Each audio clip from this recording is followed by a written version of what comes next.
The Last Frontier: What Science Won't Tell You About Death.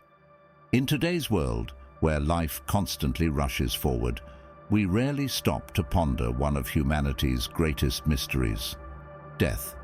What lies beyond the last breath? How do different cultures interpret this inevitable end? And is there anything beyond what we see? Today, traversing the boundaries of science, philosophy, and spirituality, we will discover the various facets of death, exploring its meaning and the impact it has on our lives.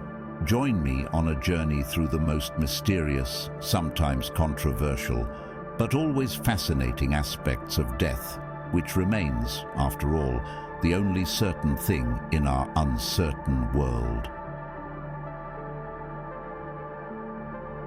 Death, being an inseparable aspect of human existence, has fascinated, terrified, and inspired reflection for centuries. A multidimensional approach to death reveals its complexity, encompassing biological, spiritual, philosophical, and cultural aspects. The last few decades have brought significant progress in the scientific understanding of death, shedding new light on the dying process, near-death experiences, NDEs, and consciousness after cardiac arrest. Has modern medicine changed our perception of death, or has it only deepened the mystery? Modern medicine, thanks to advanced technologies such as brain imaging and monitoring of vital functions, allows a better understanding of what happens to the body and mind at the moment of death. Research indicates that death is not a moment, but a process during which various organs and body systems cease their activity at different rates. An interesting discovery is the phenomenon known as a spike in brain activity, observed in some patients just before death, suggesting that in the last moments of life, the brain may experience intense thought processes. Do these discoveries truly push the boundaries of our understanding, or do they raise more questions than answers? While science provides us with concrete data and theories about death, we now move to the equally fascinating world of spirituality, where the boundaries of knowledge expand to include experiences that go beyond what we can measure and see. Near-death experiences, NDEs. Can the accounts of those who have gone through NDEs shed new light on what awaits us on the other side of life? NDE is a phenomenon recorded across many cultures and eras. Those who have experienced NDEs often report similar sensations, such as passing through a tunnel, encounters with deceased loved ones, a feeling of absolute peace, and experiencing a life review.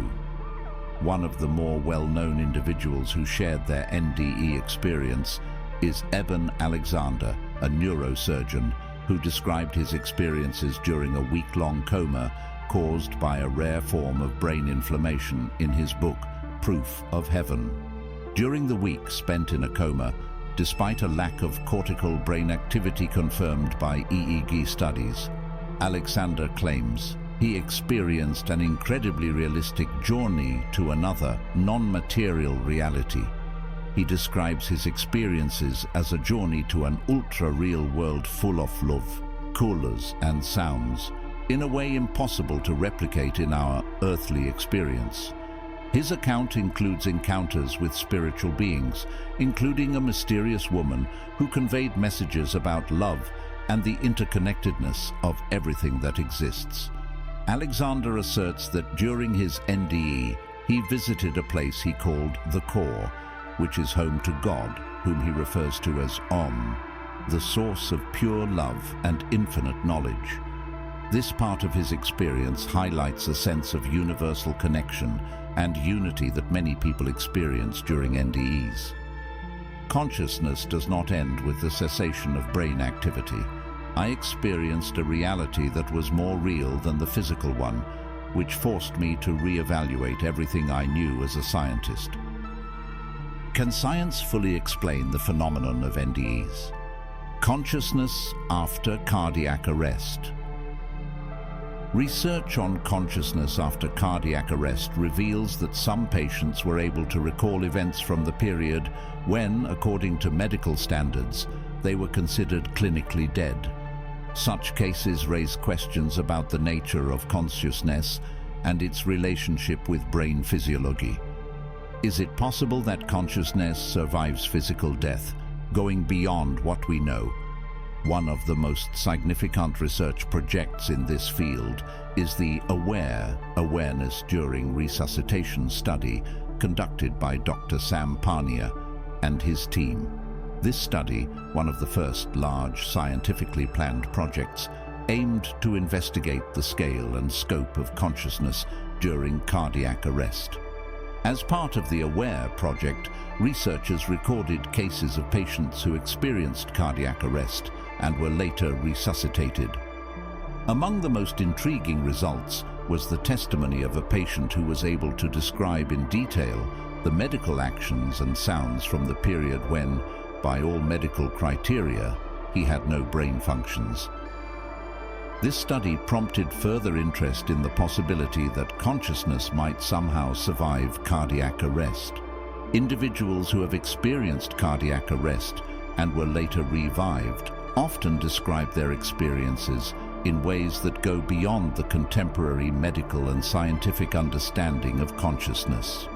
One example described by Dr. Parnia is the case of a patient who, despite a lack of brain activity, was able to provide an accurate description of the resuscitation procedures that he could not have seen or heard according to the medical knowledge about clinical death. Another example is Anita Morjani, who experienced an NDE during her battle with advanced stage cancer. Morjani describes how, during her cardiac arrest, she found herself in a state where she could experience incredible love and acceptance, as well as being everywhere at once, without physical limitations.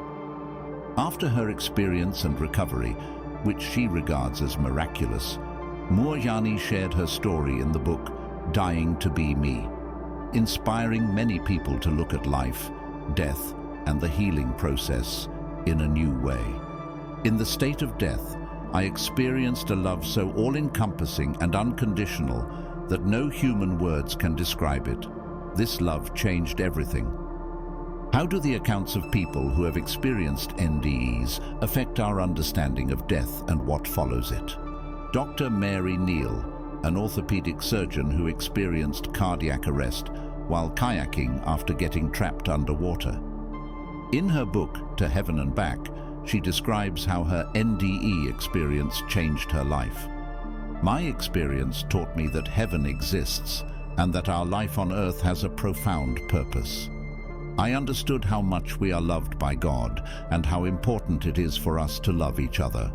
Howard Storm, a former atheist who experienced an NDE during cardiac arrest caused by a perforated intestine. His experience, described in the book My Descent into Death, changed his life and beliefs. My NDE showed me that life after death exists and that the way we live our life on earth has profound significance for our journey beyond. Jeffrey Long, a physician and NDE researcher who has not experienced an NDE himself, but has collected thousands of accounts from those who have. His work highlights the universal aspects of NDEs regardless of cultural or religious background. Accounts of NDEs consistently show that death is not the end, but a transformation, and that love and understanding are the fundamental truths of existence. Are we ready to confront our own mortality, and what does that mean for our everyday lives? Anna's experience. When Anna found herself on the brink of life and death after a car accident, she describes a moment filled with extraordinary peace and light, which transformed her perception of life. She says that for a brief time, she felt as if she was part of something much larger, changing her attitude towards life, death, and the values she attaches to the present moments.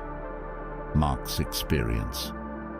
Mark, who experienced cardiac arrest during surgery, talks about an intense feeling of love and understanding he experienced being on the other side. These moments affected his life in a way he cannot fully express in words, leading him to a deeper understanding of interpersonal relationships and greater empathy. Julia's story. Julia, experiencing clinical death due to a severe illness, describes an experience she defines as passing through a tunnel towards a vast light. This experience gave her a new perspective on life, teaching her that death is not the end, but a transformation, and that life should be celebrated every day. These deeply personal and moving stories lead us into even more complex territories, where controversial questions and theories open up new spaces for debate and reflection. How do ancient and contemporary philosophies change our understanding of death and the afterlife?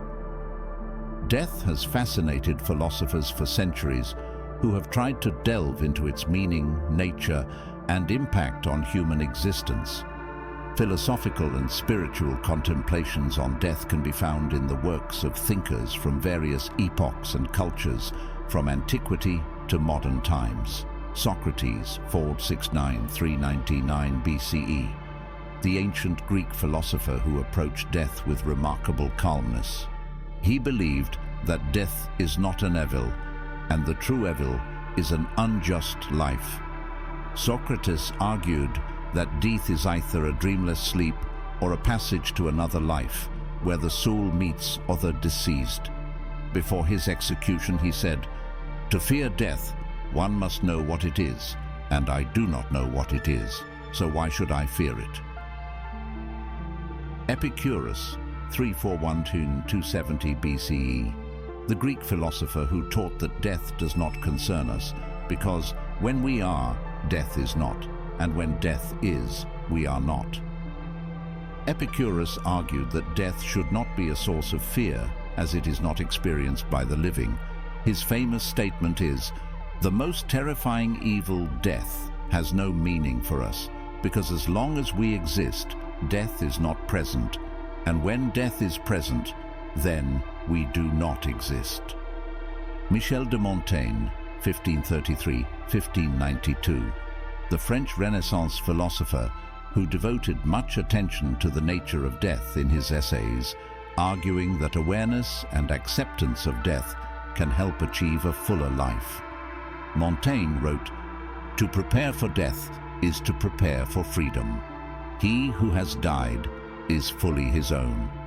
Arthur Schopenhauer, 1788–1860, the German philosopher who viewed life as suffering and death as a release from it. In his philosophy, Schopenhauer presented death as the inevitable end of the individual will to live, which in his eyes was a positive conclusion. He said, "Death is the metaphysical moment. Its stroke breaks the phenomenon to reveal the thing in itself." Albert Camus, 1913–1960, the French writer and philosopher, who in his work, The Myth of Sisyphus, explores the absurdity of life and the inevitability of death. Camus argued that the only serious philosophical question is suicide, whether life is worth living in the face of the absurdity of existence and inevitable death. He said, "Death is the only serious matter in life." Delving into philosophical and spiritual contemplations on death, we now approach the diversity of cultural and religious interpretations, which shows how our perception of death is shaped by a wide range of beliefs and traditions. Can the diversity of cultural approaches to death help us better understand our own mortality? In various cultures and religions, there are diverse beliefs about what follows after death. Buddhism speaks of the cycle of reincarnation and the pursuit of enlightenment. Christianity talks about heaven, hell, and purgatory as possible places after death, while Islam emphasizes the belief in the afterlife and the Day of Judgment. These varied perspectives show how much the vision of what follows after death is culturally and religiously conditioned, influencing the way people experience their lives and how they prepare for death. Considering how different cultures view death, we approach universal questions that touch each of us, regardless of origin or beliefs. What do these differences tell us about our common search for the meaning of life? Many well-known figures have shared their reflections on death, adding unique and personal perspectives to the discourse. Steve Jobs, the founder of Apple, in his speech at Stanford University, spoke of death as the best invention of life, a life's change agent that pushes people forward. Leonardo da Vinci, on the other hand, believed that death does not end life, it begins it. Such statements inspire reflection on death, not only as an end, but also as an element that gives life meaning and direction. Death, that universal end awaiting each of us, opens the door to the most burning questions about the meaning of existence. What if death is not the end, but the beginning of something that transcends the limits of our understanding? This inevitable journey, connecting us all, challenges our beliefs, forcing us to reflect on what truly matters in life. Can awareness of this great unknown transform the way we live here and now? The answers may be as controversial as they are fascinating, encouraging us to boldly transcend the boundaries of knowledge and spirituality in search of deeper meaning in our existence. Where will the journey through the mysteries of death lead us, if not to further questions about the meaning of life, its undiscovered corners, and the potential inherent in each of us? Thank you for being with me on this expedition through the most uncharted areas of human existence, but this is just the beginning. Our channel holds more stories full of mysteries, scientific discoveries, and philosophical considerations that will make you reflect on what it means to live. Don't miss out on the upcoming videos that shed light on yet undiscovered aspects of our existence. And what are your experiences or beliefs about death and life after life? Stay with us, uncovering more.